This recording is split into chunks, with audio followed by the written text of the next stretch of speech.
এইরকম মিলন মেলা হচ্ছে আমার গণেশ বাবার বলে অনেক ভক্তবৃন্দ আসছে চাকরি থেকে ছুটি নিয়ে আসছে এক সপ্তাহ আগে যে আমার পীরের বাড়ি ওরস আমরা কি এখানে বসে থাকতে পারি। সবাই চলে গেছে সেই পীরের বাড়ি। বাবার কাছে যে বসে বাবার সাথে কথা বলার চেষ্টা করে কিন্তু বাবা আর কথা কয় না।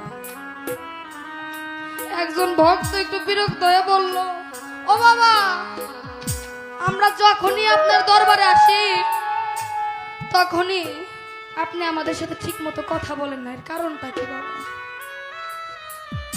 বলতেছে গণেশা বাবা, ওরে তোদের সবাইকে দেখি, আমার চুলহাসকে তো আমি দেখি না।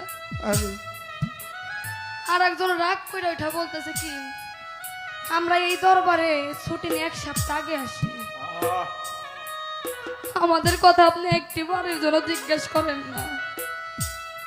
এই জুলহাসের মধ্যে এমন কি আছে যে এত জুলহাস করেন, এর কারণটা কি বাবা?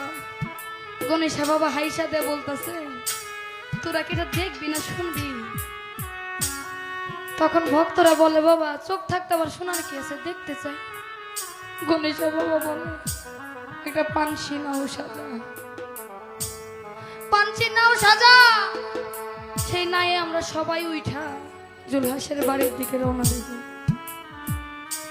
যখন নাকি জুলহাসের বাড়ির দিকে ভিড়াইছে নৌকাটা, জুলহাস সমস্ত কাজ কাম ফেলে গরুর চরণ তলে পড়ে গেছে।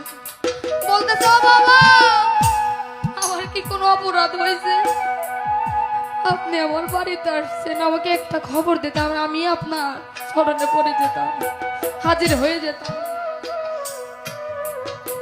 বলতেছে, আচ্ছা জুলহাস, তুই যে বাড়িতে থাকিস এই বাড়িটা কার?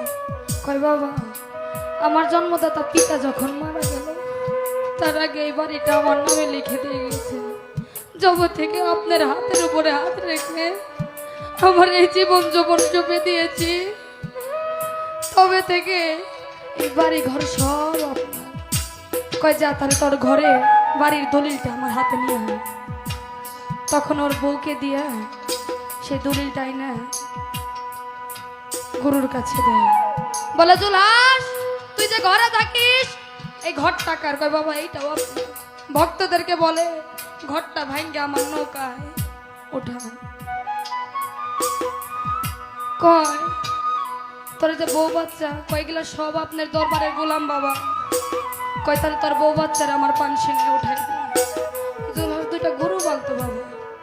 কয়, গরু দুইটা কার? কয় বাবা, এগুলাও আপনার। কয়, গরু দুইটাও আমার পানশিলায় ওঠা। ওই একটা কুকুর বলতো বাবা। বলে, কুকুর টাকা? বলে, বাবা এইটাও আপনার। কয়, কুকুরটা উঠা। যখন নাকি সব উঠাইয়া পানশিলায় ছাইরা দিল, তখন ওই জুলহাস হাউ হাউ করে কাঁদতেছে। তখন ওই ভক্তরা বলে, দেখছেন বাবা, আপনার ঘর বাড়ি সয় সম্পত্তি সব নিয়ে আসছেন বিদায় আজকে জুলহাস হাউ হাউ করে কাঁদতেছে। কয়, গণেশা বাবা, আবার পানশিনা ঘোরা ওর বাড়ির দিকে চল। যখন নাকি ভিড়াইল, বলে, তুই কান্না করতেছিস কেন? জুলহাস বলে, ও বাবা, আমার বাড়ির দলিলের জায়গা হলো আপনার নৌকা। আমি যে ঘরটায় থাকতাম সেই ঘরের জায়গা হলো আপনার নৌকা। আমার বউ বাচ্চা সবার জায়গা হলো আপনার ওই পানশিলা। আমি দুইটা গরু পালতাম বাবা, সেই গরুর জায়গাও আপনার নৌকায় হয়েছে। সব শেষে আমি একটা পোষা কুকুর পালতাম, সেই কুকুরের জায়গাও আপনার নাই হয়েছে। কিন্তু আমি অধম পশু,